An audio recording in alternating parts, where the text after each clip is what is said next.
Hello, my friends, and welcome back to VerbaJoy English, where you learn English and speak with joy. This is day 3 of our 14-day English speaking challenge. You have already completed 2 days of English practice. That means you are not only learning English, you are building a consistent habit. Today, we are going to practice one of the most important speaking skills, introducing yourself in English. Imagine that you are attending a job interview, joining a new class, starting a new job, meeting someone while traveling, or speaking in an online meeting. Someone smiles and says, "Hello. Could you tell me a little about yourself?" What would you say? Many English learners know the necessary vocabulary, but they become nervous because they do not know where to begin or how much information to give. By the end of this lesson, you will be able to introduce yourself clearly, confidently, and naturally without sounding like you memorized a textbook. Stay until the end, because we will build a complete self-introduction together.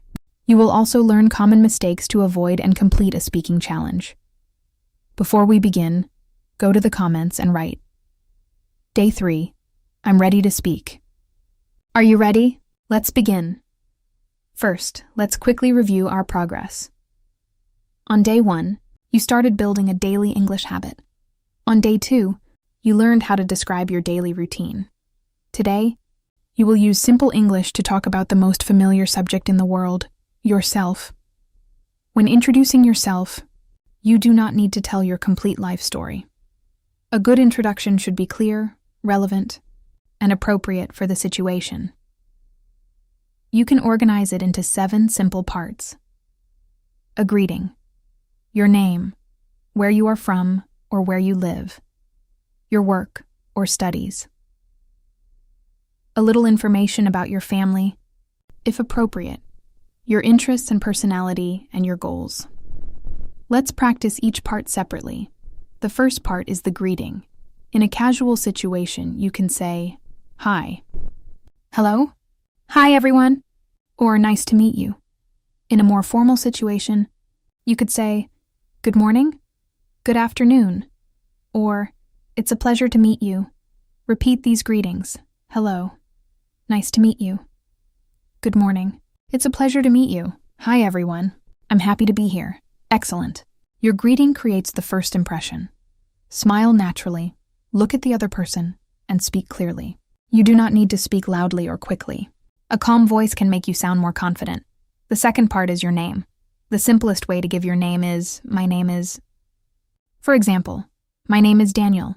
You can also say, "I'm Daniel." Both sentences are correct, but "I'm Daniel" often sounds more relaxed and natural in casual conversations.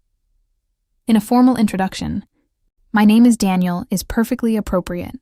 Repeat, "My name is Daniel. I'm Daniel." "Hello, my name is Daniel." "It's nice to meet you." Now introduce yourself using your real name. Say, "Hello, my name is..." Very good. Here is an important mistake to avoid. Do not say, "Myself, Daniel." This is not a natural way to introduce yourself in standard English. Say, "My name is Daniel," or "I'm Daniel."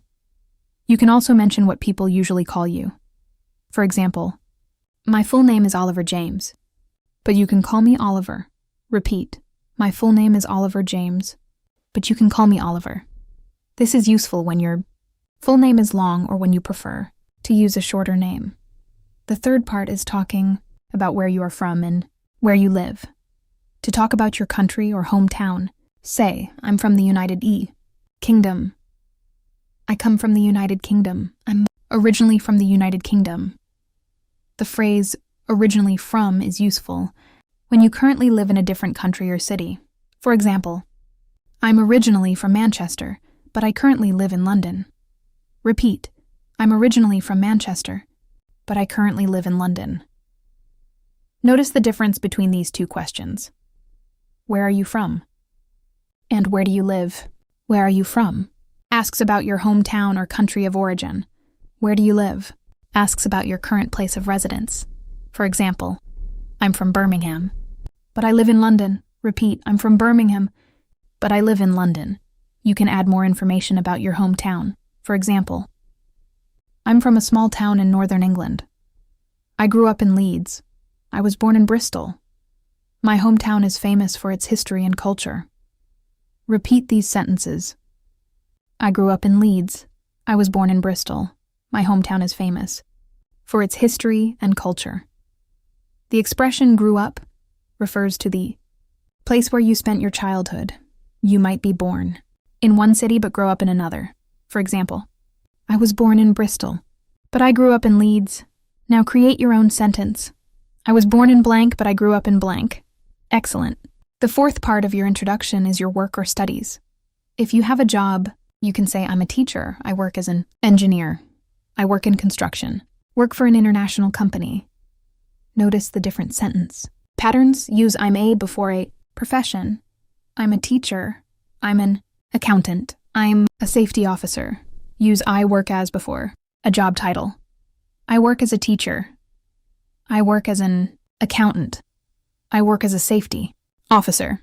Use I work in before an industry, field, department, or place.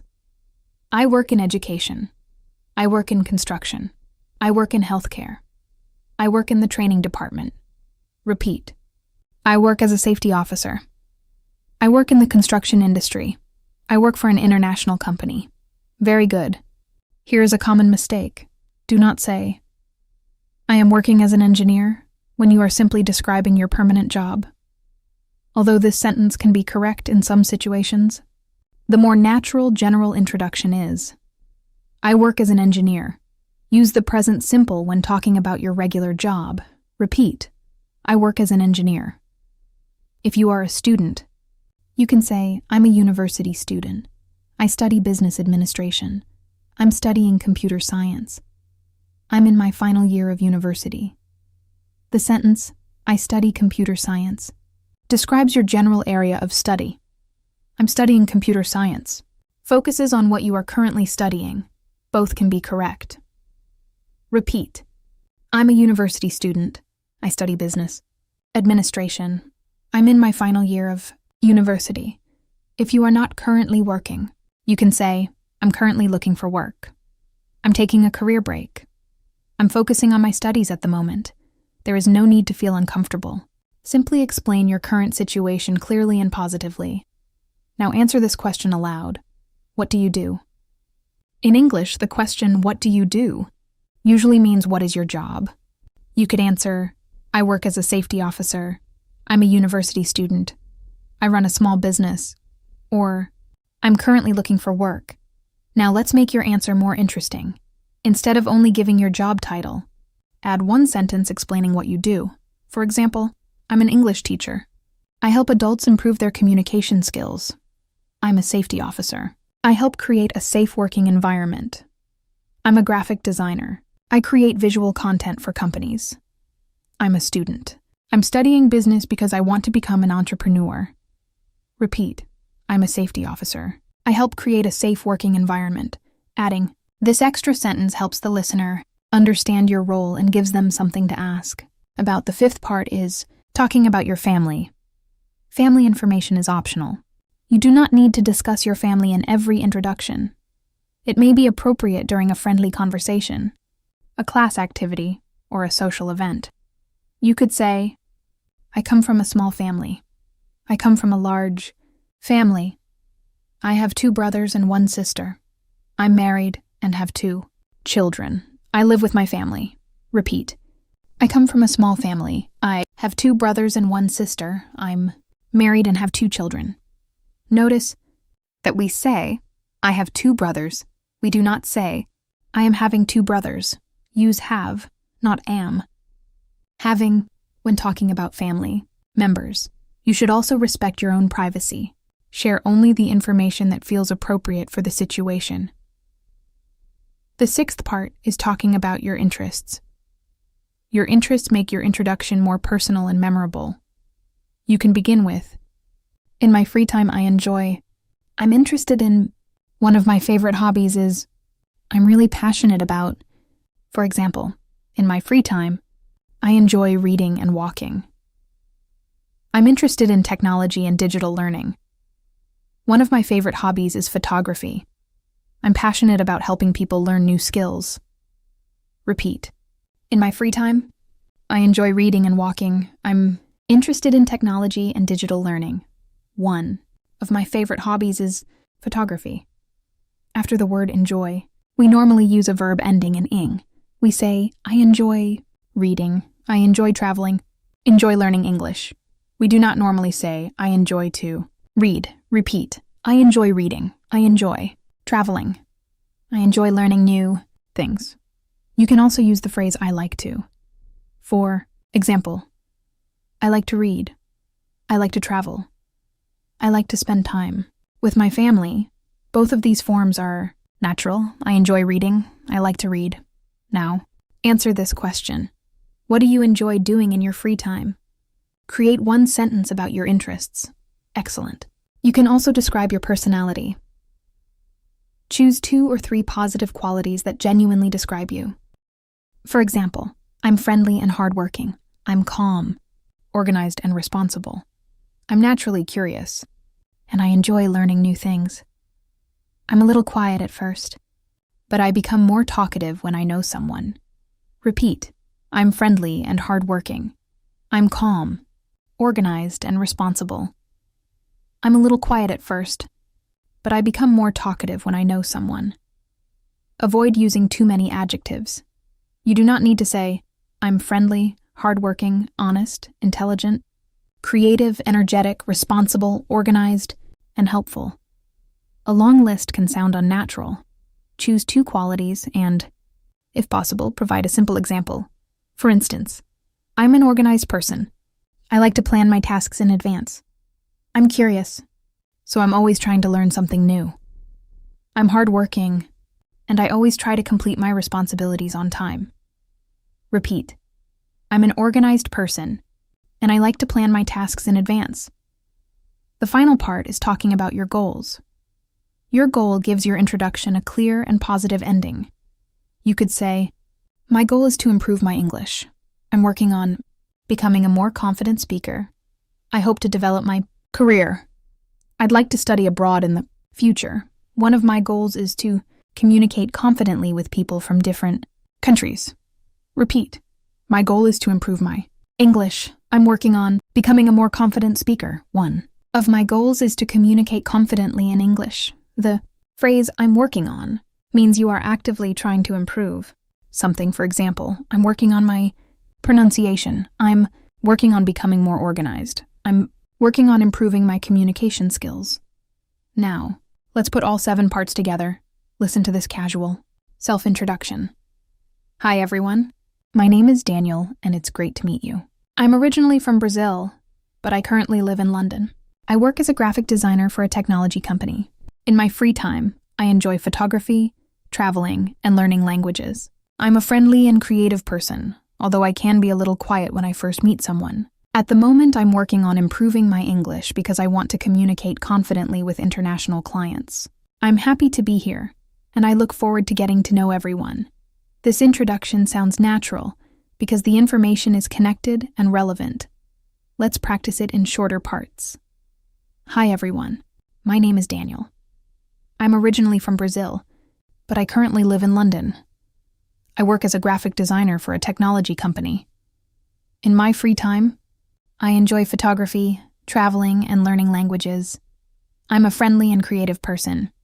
At the moment, I'm working on improving my English. I'm happy to be here, and I look forward to getting to know everyone. Excellent. The expression, look forward to, means to feel happy or excited about something that will happen in the future. After look forward to, we normally use a noun or a verb ending in ing. For example, I look forward to meeting you. I look forward to working with you. Look forward to learning with everyone. Repeat. I look forward to meeting you. Look forward to working with you. Very good. Now listen to a professional introduction for a job interview.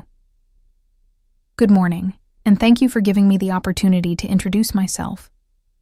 My name is Sarah Williams. I have 5 years of experience in customer service, and I currently work as a customer service supervisor. In my present role, I support customers, train new team members, and help resolve difficult issues. I'm organized, patient, and comfortable working with people from different backgrounds. I'm currently looking for an opportunity where I can develop my leadership skills and contribute to a successful team. A job interview introduction should focus mainly on your experience, skills, and professional goals. You normally do not need to discuss your family, age, religion, or unrelated personal information. Now listen to a shorter introduction for a class. Hello everyone. I'm Aisha. I'm from Egypt, and I'm currently studying business administration. I joined this class because I want to improve my English speaking and feel more confident during presentations. In my free time, I enjoy reading, cooking, and spending time with my friends. I'm excited to learn with all of you. Your introduction should change depending on the situation. A casual introduction can include your hobbies and personality. A classroom introduction can include your studies and learning goals. A professional introduction should focus on your experience, skills, and career goals. Now let's look at some common mistakes. The first mistake is giving too much information. A good introduction is not your complete life story. Start with the most relevant details and allow the other person to ask questions. The second mistake is memorizing every word. It is helpful to prepare, but if you memorize a long paragraph exactly, you may panic when you forget one sentence. Instead, remember the structure: greeting, name, place work, or studies, interests, personality, goal. The third mistake is speaking too quickly. Nervous. Learners often rush through their introductions. Speaking quickly does not automatically make you sound fluent. Speak slowly enough for every word to be clear. The fourth mistake is using very difficult vocabulary. Simple and accurate English is better than complicated English filled with mistakes. Instead of trying to impress people, focus on connecting with them. The fifth mistake is apologizing for your English. Avoid beginning with, "Sorry, my English is very bad." This immediately reduces your confidence. You could say, "I'm still improving my English, so I appreciate your patience." However, in most situations, you do not need to mention your level. Simply begin speaking. Now it is time to build your own introduction. Complete each sentence with your information. Hello, my name is... I'm originally from... I currently live in... I work as... I study... My main responsibilities include... In my free time, I enjoy... I would describe myself as... At the moment, I'm working on... My goal is to... I'm happy to be here, and I look forward to meeting everyone. Wonderful. Now connect your answers and speak for approximately 30 seconds. Begin with your greeting and name. Then mention where you are from, what you do, 1 or 2 interests, and 1 personal goal. Here is a simple introduction template you can use. Hello, my name is blank. I'm originally from blank, but I currently live in blank. I work as blank, and my main responsibilities include blank. In my free time, I enjoy blank. I would describe myself as blank and blank. At the moment, I'm working on blank. It's nice to meet you. Now listen to one final example. Hello, my name is Oliver. I'm originally from Manchester, but I currently live in London, United Kingdom. I work as a safety professional in the construction industry. My job involves providing training, identifying workplace hazards, and helping employees work safely. In my free time, I enjoy creating digital content, watching educational videos, and spending time with my family. I would describe myself as responsible and hardworking. At the moment, I'm working on improving my English communication skills and developing my career. It's nice to meet you. Did you notice how the introduction was clear, organized, and natural? It did not use extremely difficult vocabulary. It simply gave the listener enough information to understand who the person is. Here is your Day 3 challenge. First, practice your self-introduction aloud at least 3 times. The first time, read your notes. The second time, look only at the 7-part structure. The third time, try to speak without reading. Then go to the comments and write a short introduction using 3 or 4 sentences. You could write, "Hello, my name is Oliver. I'm from Manchester, and I currently live in London. I work in the construction industry. In my free time, I enjoy learning English and creating digital content." Finally, write, Day 3 complete. Do not share private information such as your full address, telephone number, identification number, or other sensitive details. Tomorrow in Day 4, we will learn how to start and continue a conversation in English You will practice natural questions, short responses, follow-up questions, and expressions that help prevent uncomfortable silence, and subscribe to VerbaJoy English. And turn on notifications so you do not miss the next lesson. Remember, confidence does not mean speaking without mistakes. Confidence means continuing to communicate even when your English is not perfect. Keep listening, keep repeating, keep speaking, and keep going. This is VerbaJoy English, where you learn English and speak with joy. I'm proud of you for completing day 3. I will see you tomorrow for day 4 of our 14-day English speaking challenge.